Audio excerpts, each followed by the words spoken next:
buenas tardes, ¿qué tal? Bienvenidos a Espacio Abierto y vamos a hablar de mejoras en las vías céntricas cercanas a los hospitales de la ciudad, así también como el saneamiento de infraestructuras y de transporte. Y de todo esto, ¿con quién vamos a hablar? Pues con Etel Vázquez, consellera de Infraestructuras y Movilidad de la Xunta, que nos acompaña esta tarde en este Espacio Abierto.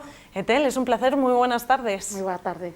Bueno, lo primero de todo, esta misma mañana ha estado reunida en esas conversas no parador, organizadas por el Club de Prensa. ¿Cómo han ido?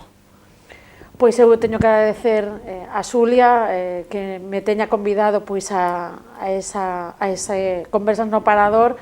Eu creo que foi unha xuntanza produtiva na que pudemos abordar con calma, pode explicar polo miúdo todas as cousas e todas as actuacións que levamos feito por Ferrol, pola toda a comarca de Ferrolterra, e polo tanto, bueno, encantada de poder ter participado, de reflexionar conxuntamente e de establecer ese coloquio non só coa prensa, senón tamén con veciños de Ferrol. De hecho, hoy ha venido, pero hace poquito también volví a venir y para dar una muy buena noticia, comenzarían pronto las mejoras de acceso a los hospitales. ¿Cuándo se prevé que comiencen y en qué van a consistir esas mejoras? Pues estamos hablando de actuaciones que viene a complementar la gran actuación que estamos haciendo aquí en Ferrol de la mejora del complejo hospitalario, una obra de más de 50 millones de euros, que es una obra muy compleja, donde tenemos que compaginar ejecución de obras con la actividad hospitalaria y por lo tanto una obra con gran respeto que hacemos, pero que es necesaria en Ferrol. Y lo que vimos es también la necesidad de mejorar los accesos, la zona de aparcamiento del resto del ámbito hospitalario, hospital en Novoa Santos, en Arquitecto Marcide, bueno, etcétera. Y realmente en Novoa Santos vimos que además de actuar en los accesos, en la señalización, para que la gente no se pierda, me comentaba el gerente de Ferrol que no había señalización en las vías principales para llegar al Novoa Santos, vimos esa gran capacidad que tiene el ámbito para hacer unas 220 plazas nuevas de aparcamiento y por lo tanto es una actuación que creo que el momento de hacerla es ahora con las horas en ejecución del gran complejo hospitalario y por lo tanto con mucha ilusión que en la Consellería de Infraestructuras poder contribuir a construir sanidad pública. ¿Cuándo comenzarían y cuándo se prevén que puedan estar finalizadas? Está en proceso de licitación, vine hace unos días con el gerente a explicar que el plazo de presentación de ofertas acaba pues, el próximo mes de marzo. Nuestra idea es las obras concretas de señalización y mejora del Novoa Santos y también en el ámbito de Arquitecto Marcide pues empezarán este mismo verano y las sacaremos el mismo verano. Con respecto a las 220 plazas de aparcamiento, vemos que es una actuación complementaria a la rehabilitación del complejo hospitalario que está en ejecución y por lo tanto yo espero poderlas empezar en cuestión de semanas porque además mejorar plazas de aparcamiento y todo ese ámbito hospitalario realmente es una necesidad para toda la gente que ya tiene que ir al hospital y por lo tanto darle un mejor servicio para poder aparcar. ¿Qué inversión va a suponer todas estas mejoras? Esas mejoras estamos hablando pues, de algo más de 100.000 euros dentro de lo que es el ámbito hospitalario de la obra global de 50 millones de euros. Parece que es poco, pero realmente beneficios a la gente son muchos. No solamente es mejora de seguridad vial y señalización, sino como decía es dar facilidades para aparcar y sobre todo aparcar cuando vienes en el hospital que ya vienes con muchísimas cosas en la cabeza y con preocupaciones, pues que no sea una preocupación más el poder aparcar. Otro de las mejoras que se van a llevar a cabo y que se están llevando a cabo son la mejora de las carreteras de su competencia, que podemos decir que engloba toda la comarca, unas obras que supone una gran inversión en unas mejoras. Coméntenos en qué se trata exactamente y a qué carreteras va a tocar. Pues en la Consellería de Infraestructuras nos encanta hacer obras y de hecho nuestro cometido final es hacer obras y ponerlas a servicio de la gente. En los últimos años nos fue complicado avanzar porque vinimos de una crisis económica importante, tuvimos que priorizar los servicios básicos, la educación y la sanidad, pero en cualquier caso, hace 2 años, algo más de 2 años, presentamos a los alcaldes y a la gente de Ferrolterra una estrategia para mejorar las comunicaciones aquí en esta comarca una estrategia para actuaciones a corto, medio y largo plazo, y estamos cumpliendo ese cronograma de trabajos con lo que nos comprometimos. Hace poco iniciamos el proceso expropiatorio para la mejora de la carretera Valdoviño-Cedeira, más de 4 millones en esa carretera para hacer un tercer carril, para rectificar curvas y por lo tanto mejorar seguridad viaria y acortar tiempos de recorrido en la carretera. La licitaremos en cuestión de días, también estamos trabajando y en cuestión de días también veremos resultados para la mejora de la carretera AC862, es decir, la carretera San Sadurniño-Ortigueira, para implantarle un terceros carriles, rectificar curvas y por lo tanto también mejorar seguridad viaria, mejorar tiempos de recorrido. En cuestión de días también iniciaremos el proceso expropiatorio y licitación de las obras, y paralelamente a esas actuaciones a corto y medio plazo estamos también trabajando a largo plazo en la Va Costa Norte. Nos comprometimos en actuar en los extremos.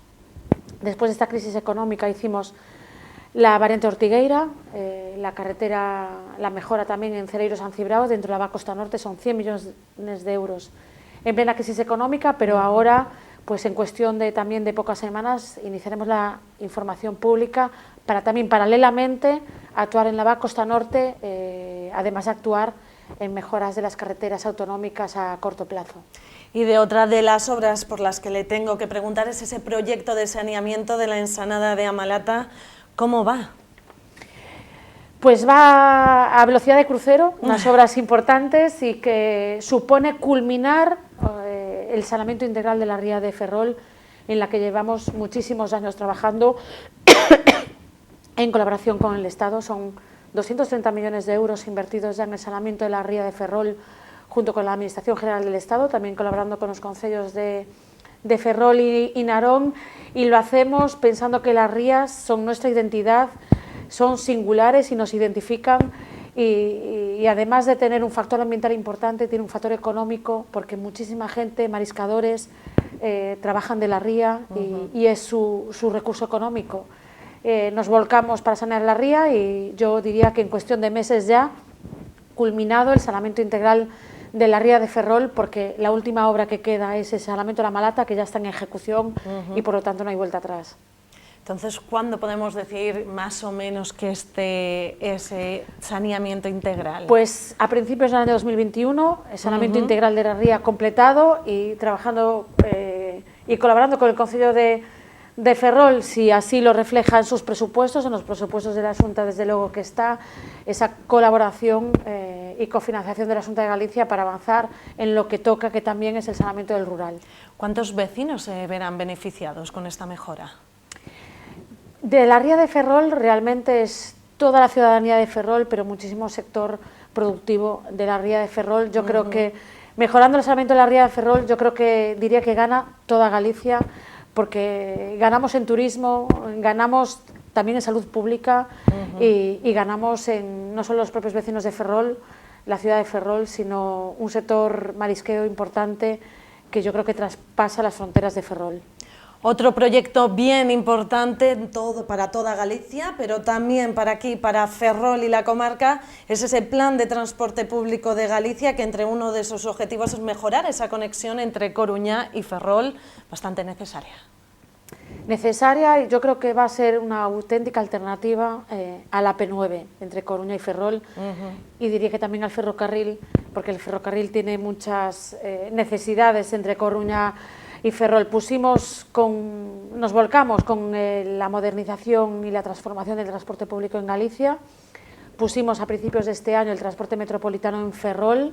Yo creo que hemos traído mejoras para conectar con transporte público el rural de Ferrol, Ferrol Bello, Caranza, también pensando en los trabajadores de Navantia, mejorando las conexiones con los hospitales, esas paradas en el Hospital Naval que antes no se podía hacer, que ahora se hace, esa tarjeta Sentenova para los menores de 21 años, y ahora pues vamos más allá, un paso más allá, y está en licitación esa línea de larga distancia, Coruña-Ferrol, y una línea de larga distancia que está en fase de licitación y por lo tanto para adjudicar este mismo verano, que va a suponer no solamente más frecuencias y más posibilidades de moverse a los usuarios Coruña-Ferrol, sino que una bajada de precios importante. El servicio va a costar unos 4 euros, independientemente de la oferta que haga el próximo adjudicatario, por lo tanto una reducción de por lo menos del 60% del precio del billete, y esa tarjeta Xentenova para que los menores de 21 años se puedan desplazar entre Coruña y Ferrol de forma gratuita y por lo tanto desplazarse a la universidad y a todas el resto de actividades que pueda hacer la gente joven. Por lo tanto, fomentar el transporte público entre los más jóvenes. Yo creo que los que se aprenden de pequeño no se olvida nunca, y así contribuir a usar cada vez más el transporte público. Hablaba del ferrocarril. ¿Llegaremos a tener en 30 minutos ese viaje Coruña-Ferrol? Hay mucho que hacer, lo cierto es que hay mucho que hacer. Nosotros, dentro de nuestra competencia, estamos trabajando en el transporte público. El transporte ferroviario es una competencia estatal, pero desde luego no nos resignamos a seguir demandando y seguir colaborando con el Estado para que realice las actuaciones. Nosotros, paralelamente, y para hacer también un foco de atención al Ministerio de Fomento, presentamos el proyecto de la estación intermodal, que ya contempla toda la modernización de la playa de vías necesaria para que llegue el AVE y los trenes competitivos, y nosotros pues nos gustaría, ¿no?, que el alcalde de Ferrol junto con la Xunta de Galicia colaborara como punto de partida en esa estación intermodal y en esas demandas de la línea ferroviaria importantes, y creo que estar ahora mismo en el corredor de mercancías del Atlántico, de la Unión Europea, es un revulsivo para seguir trabajando y demandando al Estado que se mejore esa línea ferroviaria y que nos pongamos en tiempos competitivos. Igual que Coruña y Vigo ahora están mucho más cerca, también necesitamos que Coruña y Ferrol, perdón, también estén más cerca, no solo en autobús, que lo van a estar este mismo año, sino también en tren. De hecho, declaraba hace unos días que el bypass de Betanzos no llegaba a ser, no solo eso bastaba, sino que había que ir más allá. Es cierto, ¿no? El bypass de Betanzos ahorrará un tiempo importante a la línea ferroviaria Coruña-Ferrol. Se está redactando el proyecto después de una demanda y un estudio que hicimos en la Xunta de Galicia ya hace muchos años, cuando gobernaba Mariano Rajoy. Trasladamos a Madrid un estudio donde decíamos hay que actuar en el bypass de Betanzos, pero supone un ahorro de 10 minutos y estamos hablando de que a día de hoy el servicio ferroviario es más de una hora y cuarto, 1 hora y 20. Por lo tanto, se necesita también actuar rectificando curvas, actuar en toda la línea ferroviaria, electrificándola, pasos a nivel. Por lo tanto, tiene que ser una actuación más ambiciosa, que no se puede quedar en el bypass de Betanzos, para pues conseguir esos tiempos competitivos de 40 minutos y, por lo tanto, que sea una alternativa real a la P9.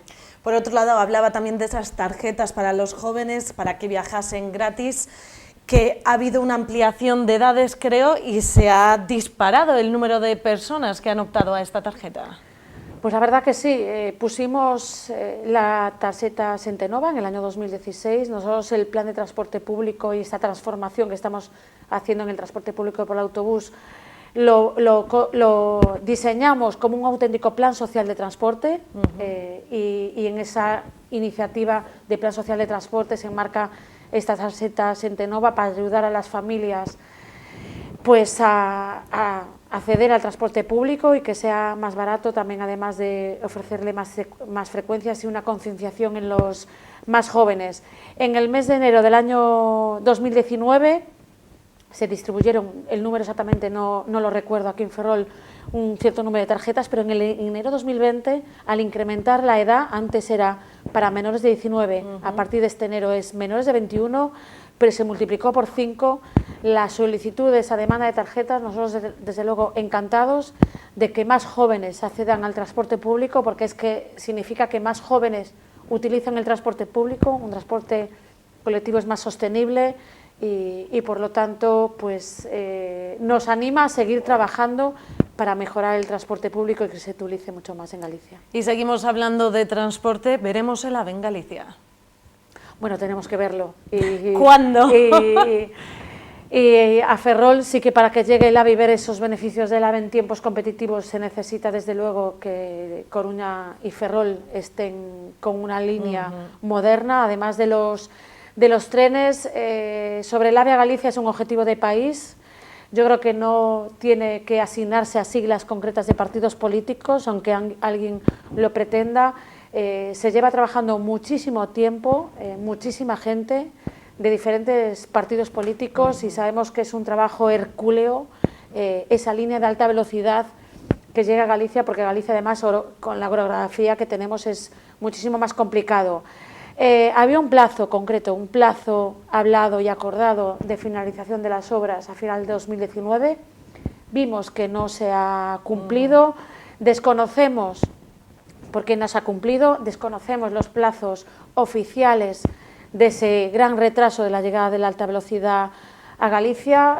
La plataforma está muy avanzada, pero aparte de la plataforma hay que colocar la vía, hay que colocar la catenaria, hay que electrificar, hay que hacer todos los elementos de seguridad, por lo tanto queda trabajo y nosotros lo que lamentamos es que nos dirigimos al Gobierno de España para demandar una comisión de seguimiento y para hacer seguimiento a la llegada de alta velocidad a Galicia, igual que para la AP9, no recibimos respuesta y lo que vimos recientemente es el secretario de Estado que se reúne con Gonzalo Caballero, que es pues la oposición aquí en Galicia y que a la Xunta de Galicia, que representamos a todos los gallegos, no se nos reciba. Yo creo que los gallegos merecen información oficial y veraz de la llegada de alta velocidad a Galicia. Nuestra previsión a día de hoy es que hasta el 2022 seguramente no podamos coger ese AVE en tiempos competitivos y lo que pedimos es información, interlocución al Gobierno de España y a día de hoy tenemos que lamentar pues que esa información y esa interlocución a día de hoy no la tenemos. Anteriormente me hablaba de ese proyecto de la estación intermodal en Ferrol. ¿Qué va a suponer para los ferrolanos?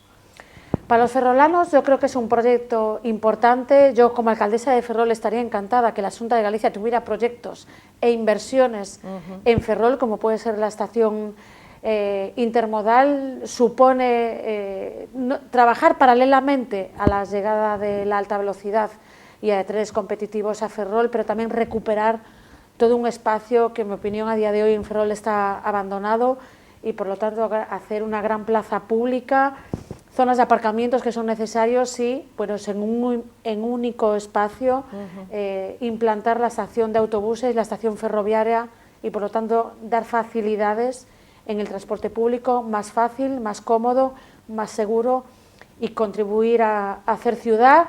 Lo presentamos mucho antes de saber que estábamos convocados a unas elecciones y a las urnas el próximo 5 de abril.